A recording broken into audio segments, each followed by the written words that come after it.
Franchement,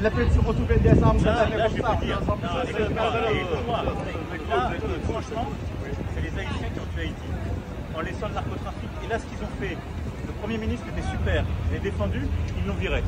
C'était terrible, c'est terrible. Et moi, je ne peux pas remplacer. Ils sont complètement cons. Ils n'auraient jamais dû le sortir. Le Premier ministre était formidable. Bah là, les Haïtiens vont grandement apprécier la réflexion de Manu Macron. Surtout quand Manu nous explique qu'un Premier ministre est bon, c'est qu'à mon avis, il n'était pas si bon que ça. Il serait bien de rappeler les choses du contexte haïtien. Reste jusqu'à la fin, tu vas pouvoir faire ton jugement par toi-même et tu vas comprendre pas mal de choses. Le Premier ministre dont fait allusion Emmanuel Macron, c'était Claude Joseph qui avait pris ses fonctions après l'assassinat du président haïtien Jovenel Moïse en juillet 2021, qui avait commencé à faire une liste détaillée des personnes impliquées dans le trafic d'armes et trafic de drogue.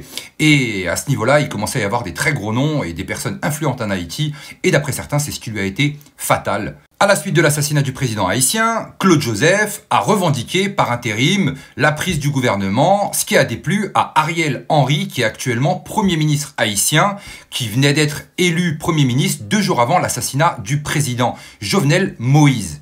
Déjà, ça commence à tourner pas bon du tout.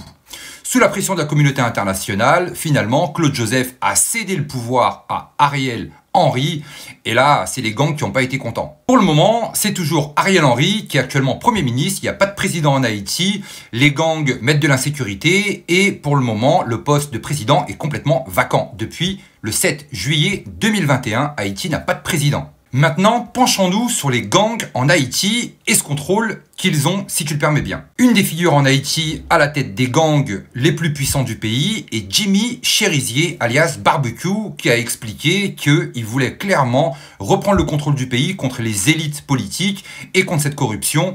Et pour ça, il a décidé de prendre le contrôle de Port-au-Prince avec les gangs. Jimmy Cherizier est un ancien policier qui se revendique comme un leader révolutionnaire et qui, par ses actions, a bloqué les dépôts pétroliers haïtiens, qui est très intéressant, on y reviendra tout à l'heure.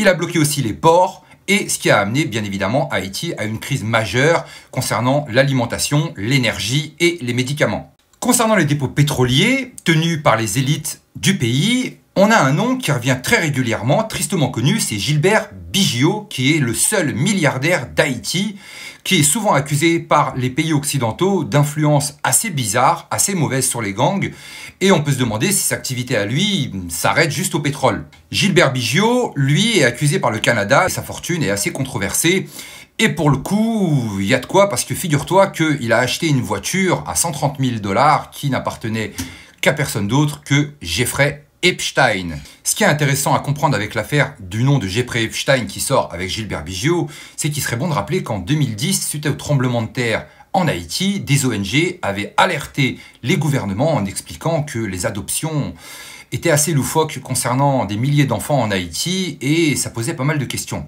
Ça me rappelle une des organisations qui travaillait là-bas et qui venait faire du bénévolat. Tu sais de qui je parle? Bien évidemment, c'est la fondation Clinton qui venait aider le peuple haïtien et au même moment, un des ambassadeurs de la fondation Clinton, qui n'était autre que Leonardo DiCaprio, avait fait don d'1 million $ à Haïti pour venir en aide. T'as pas l'impression qu'on est en train de voir quelque chose qui est peut-être plus gros que ce qu'on nous raconte? Bien évidemment, on va pas rediscuter des allées et venues de Bill Clinton avec Jeffrey Epstein et des dons de Jeffrey Epstein à la fondation Clinton. Et bien évidemment, Leonardo DiCaprio qui, lui, défend la cause des enfants. On commence à avoir un petit dessin qui se fait, je te laisse libre cours à ton imagination pour voir où est-ce que je vais en venir. Une chose est sûre, on n'est clairement pas au bout de nos surprises avec ce qui est en train de se passer à travers le monde et plus particulièrement en Haïti avec des choses où j'ai l'impression qu'on va finir par avoir quelques réponses.